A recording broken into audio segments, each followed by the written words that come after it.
My husband's estate of $80 million as well as this house will be passed down to me. We don't have any children, so everything is mine. My sister-in-law speaks with such triumph. And my name is Emma, a 45-year-old part-time worker. My husband and I have two sons, a senior and a sophomore in high school. My eldest son is taking the college entrance exam this year.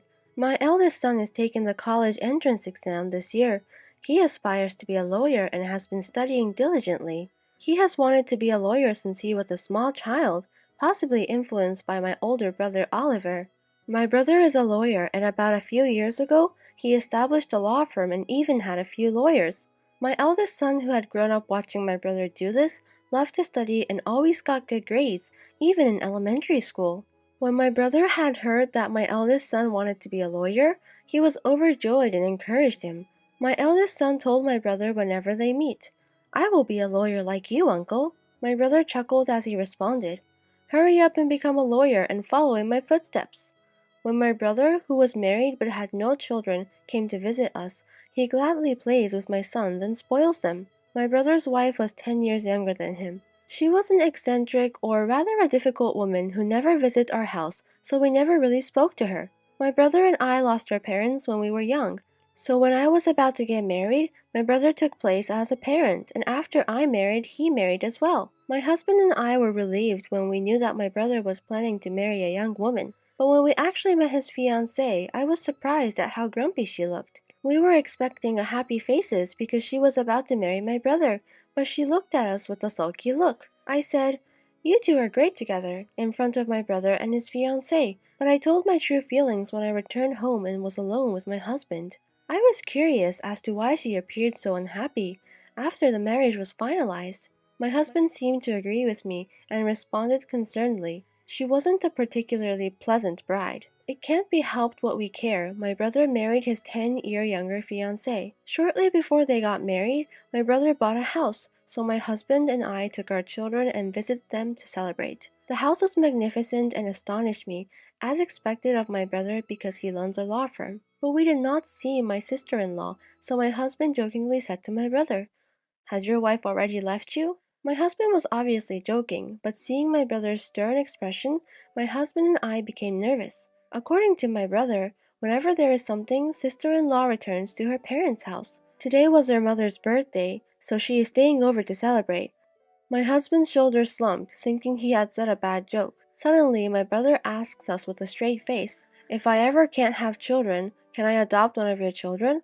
I thought my brother was joking, saying something like that, but he looked serious. I couldn't answer his unexpected suggestion, but my husband laughed and replied, "We don't know what the future holds, so let's discuss it when it happens, okay? If you are okay with our children, you are free to adopt whichever you want." My husband didn't seem to take it seriously and dismissed it, but I was concerned about the adoption, and more importantly, that my brother and his wife were not getting along. It wasn't my place to intervene because it was their problem, but I was concerned. After that, when we visit my brother's house, or he come over to our house, it was always just him. My sister-in-law never showed up. My brother also never mentioned her, so I avoided asking him about her. They had been married for more than 10 years, and I have almost been forgotten about her existence. This year, my eldest son was accepted into his dream law school. My brother brought up about adoption again, when he came to our house to celebrate my son. Like I said before, "Would you allow me to adopt either of your kids?" he asked. My brother and his wife were unable to have children, and so he asked the question once more. They had just gotten married the last time we discussed it, so there was no sense of hurry, but this time my brother seemed serious. Nonetheless, my husband appeared to take it lightly and responded quickly, "Would you prefer to have our eldest son since he aspires to be a lawyer?" My husband said it so simply, but I was cautious, because it is a major life-changing decision for our sons. Though they were going to be adopted, they would be with my brother. It is their uncle, so my sons would be fine, but I was worried about my sister-in-law. I was concerned that she would mistreat my son, who were not her biological child, so I asked my brother, "Is your wife in favor of adopting?" My brother replied with a sour smile, "Don't worry about her. We've already discussed it." I was relieved to hear that they had already discussed it. But I couldn't make up my mind right away, so I decided to discuss it with my two sons and then make a decision. They are already in high school, so I wanted them to make their own decisions. We didn't go any further that day, but a few days later, I got a call from my brother's lawyer's office. They said he had collapsed. I rushed into the hospital. I found the staffs from the law firm waiting for him with worried expressions. My brother had a stroke at work and was rendered unconscious. After I arrived, the law firm staff left. They also said that they couldn't reach my sister-in-law. I called the landline, but she didn't answer, and I didn't have her cell phone number. My husband and my second son later arrived, but I really couldn't reach my sister-in-law. My second son eventually discovered a smartphone among my brother's belongings. We unlocked it and began looking up for her number. She answered angrily when I called using that phone. "I told you not to call again. I will sue you." I began to speak while she was yelling in a terrible tone. "It's Emma, Oliver's sister. My brother passed out and was taken to the hospital." Then she started talking gently when she realized it's me on the phone. "I'm so sorry. I thought it was Oliver. You said he collapsed?" I told her about my brother's condition and which hospital he was taken to, but she responded happily. "I can't go to the hospital right now because I have things to do, but please notify me as soon as you hear anything." She then hung up the phone. I wondered if she had more important things to do now, even her husband is sick. Now that we know my sister-in-law cannot be any help, we decided to take care of my brother. Since my eldest son had finished his university entrance exams, and he was relaxing at home most of the time, he visited my brother every day on my behalf. My brother never regained consciousness and remained in critical condition, but my sister-in-law never called nor visited the hospital. About a week after my brother was hospitalized, I called my sister-in-law again. She answered the phone quickly and gleefully. "What's the matter? Did he die?" I wanted to yell at her for being so rude, but I responded quietly. "He is still alive. Why don't you visit the hospital?" She retorted as if she irritates me while I hold back my rage.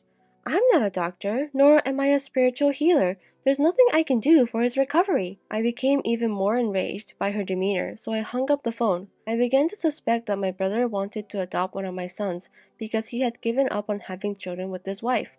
I think they weren't getting along. When my brother's marriage was finalized, I asked him how they'd meet, and he said they met through a marriage counseling agency. Maybe my sister-in-law married him because he was a lawyer and she wanted to have a good life. This thought enraged me even more, but when I mentioned it to my husband, he said something even more crueler.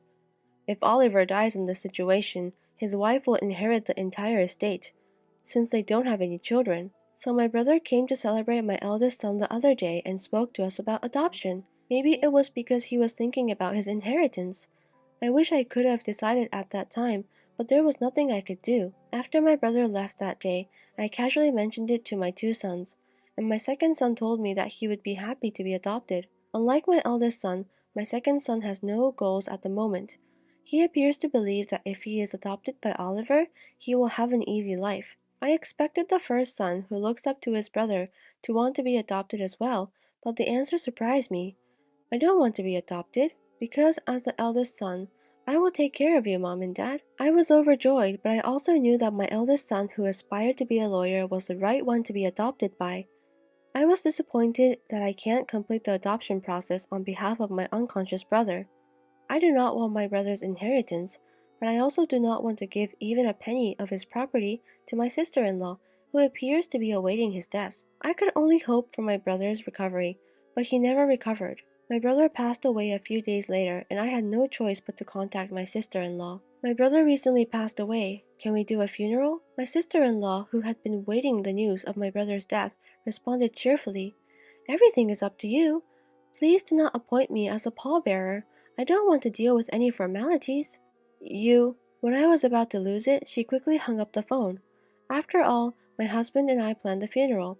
Staffs from the law firm helped us in a variety of ways. My husband was also concerned about the firm's future, but my brother had taken care of that. Though my brother was the firm's representative lawyer, he delegated management to someone he trusted, so the law firm as a corporation will continue to operate without a problem. Many people came to my brother's funeral, and so many wreaths were brought that they couldn't fit it in the hall. Then I realized how wonderful my brother was once again.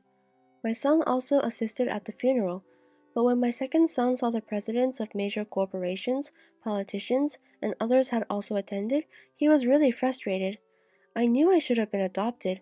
I had no idea how amazing he was. My husband and I both felt we could kind of understand his sorrow. I was the pallbearer, but no one asked why my sister-in-law wasn't there, and no one mentioned it. I wondered if we were the only ones who knew my brother had married. My brother and his wife did not have a wedding. Instead, they only went on their honeymoon, so even the relatives may have missed it. If this was going to happen, I almost wish they had never married. No need of a wife who does not attend of her husband's funeral, and I regret not allowing him to adopt my second son sooner, because I believe she would take all of my brother's estates. With the help of the law firm staffs, my brother's funeral was completed. I invited everyone to my brother's house for a meal and to thank them. My brother will be able to rest in peace because of all of you. We were all very sad. That's when my sister-in-law appeared, wearing a flashy pink coat. I addressed her as if she had planned to arrive just as the funeral wrapped up. "After all this time, why did you come here?" With a big smile on her face, she speaks loud so that everyone could hear. "My husband's estate of $80 million, as well as this house, will be passed down to me, his wife. We don't have any children, so everything is mine." For some reason, when she said it triumphantly, my brother's subordinates burst out laughing. We looked at them confused, unsure why they were laughing. My sister-in-law glared and yelled at them. "What exactly are you laughing about? You're so impolite." While smirking, one of the lawyers responded, "We know that you're officially divorced. We all knew the result of your divorce settlement the day before he collapsed." When I first heard this fact, I exclaimed, "What? You were divorced?" I looked over my sister-in-law's face and saw her staring at them, who had just said the truth with the most terrifying expression ever. When she clenched her teeth, the other lawyer started talking. "I also heard that you were charged alimony in conjunction with your divorce. Because your affair caused a divorce, it is inevitable." My sister-in-law yelled, glaring at the lawyer who said it. "I'm not required to pay alimony, am I?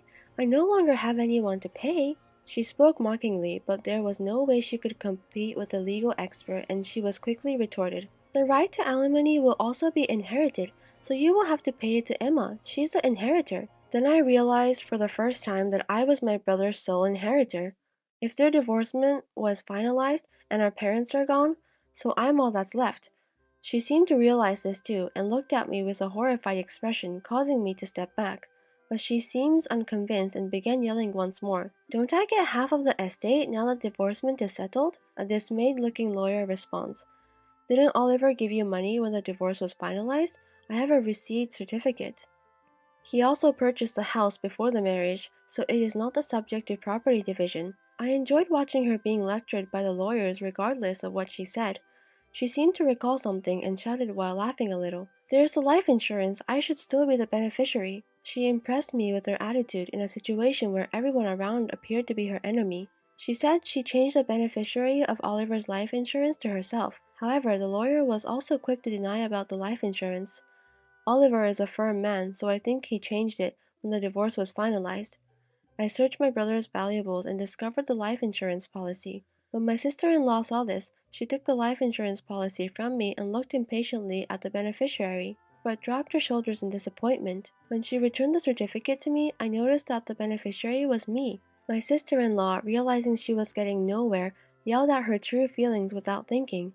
"I married a lawyer because I thought he is wealthy, but I've only got a little money. In addition, I have to pay alimony. This is a huge mistake." With a grimace, the lawyer replied to her. Oliver said same thing. He said he shouldn't have come for the advice of a marriage counselor. He bemoaned the fact that he had made a huge mistake. My brother had never said anything like that to me, but he had always been truthful with his coworkers and subordinates. Unable to refute anything, my sister-in-law rolled her back and left my brother's house. Later on, she will have to pay the alimony in installments, but she didn't have a job. She began looking for a job quickly, but she has never worked seriously before and quit immediately. She re-registered to the marriage counseling agency and looked for a wealthy man in order to make quick money. And she found a wealthy man, told him she needed money for marriage, and cheated him out of his money. But the man caught on right away and reported her to the police. She was arrested for marriage fraud, according to the lawyer who works in my brother's law firm. To be honest, no alimony was ever paid to me, and when I went to see the lawyer about it, the story came up. In dismay, the lawyer told me, now that she has been apprehended, alimony payments may be impossible to obtain for the foreseeable future. Alimony is not something I am interested in. I was more interested in seeing her suffer a terrible fate. I believe my brother would agree, so I would like the police to investigate thoroughly her other crimes, etc., and charge her as a felon in court. My family moved into a house that my brother had left behind after unexpectedly inheriting his property. My husband and sons were ecstatic to be able to live in a big house after previously living in an apartment. My eldest son is studying law harder than ever before. He observed his brother's colleagues and subordinate lawyers arguing with his sister-in-law, which made him yearn to be a lawyer. Though he was never adopted by, I hope he will carry on my brother's legacy and become a great lawyer like him. Only my second son is upset and disappointed that I inherited my brother's entire estate. He claims, "To be honest, I wish I was adopted by uncle so I could have inherited everything." The second son smiled half-jokingly.